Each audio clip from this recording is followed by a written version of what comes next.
hiding in the subway stations in Kharkiv. It's reckons back to the London Blitz, where people in London during World War II hid in the tube stations while the Germans were assaulting. That's what's happening in Kharkiv, and what Clarissa said there also strikes true. We know there are tanks on the way. We saw the tanks rolling from this part of Russia right here toward Kharkiv, where Clarissa is. That's what could be arriving where those people are in the next few hours. We're going to get back to Clarissa in a moment. CNN's special live coverage continues right after this.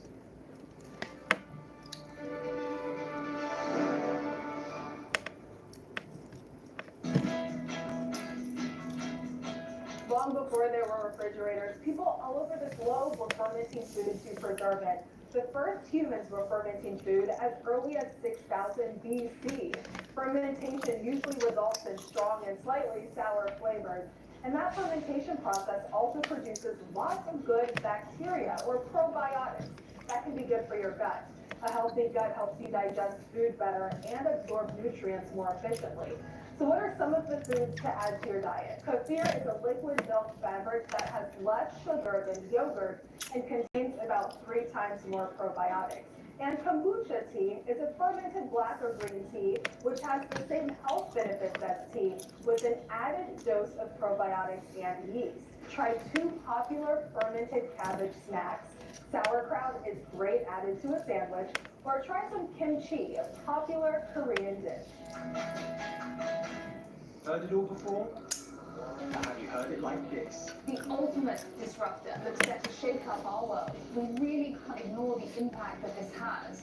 What can we do that explores a fresh angle? So let's untangle the players and political forces. The truth is a lot more complex. What's really going on? Fast-paced news, in-depth reports, and fact checks from the perspective of the Global Brief with Bianca Novello, Tuesday through Saturday on CNN.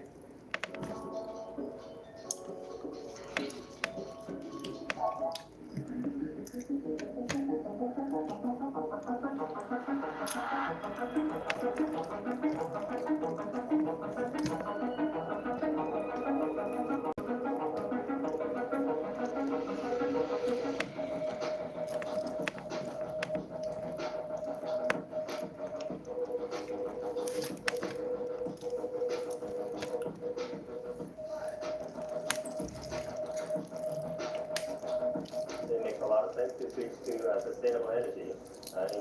In terms of transportation, it makes EV is very attractive from that perspective. Core of electric vehicle is the high voltage batteries. We take pride in doing a lot of things in-house.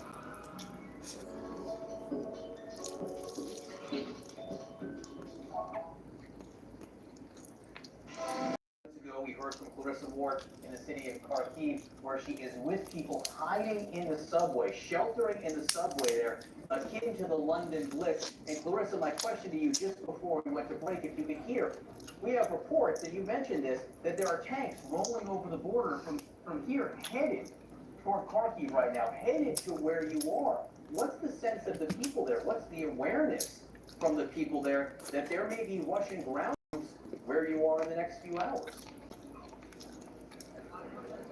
Well, John, I think that's exactly why you're seeing so many people. I mean, we're talking hundreds of people spread out throughout this entire subway station. There are just so many people, and they have absolutely no sense of what is coming next. They have heard the reports about Russian tanks heading this way. They have heard the explosions this morning, and just as we arrived here, there were more explosions. People came flooding down the stairs into this subway station. I wanted to talk to this lady here. Tell me your name.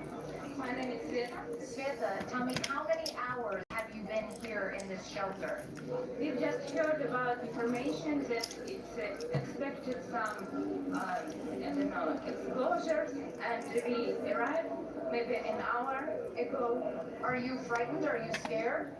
Sure. We just bring our necessary stuff. I have nothing. You have nothing?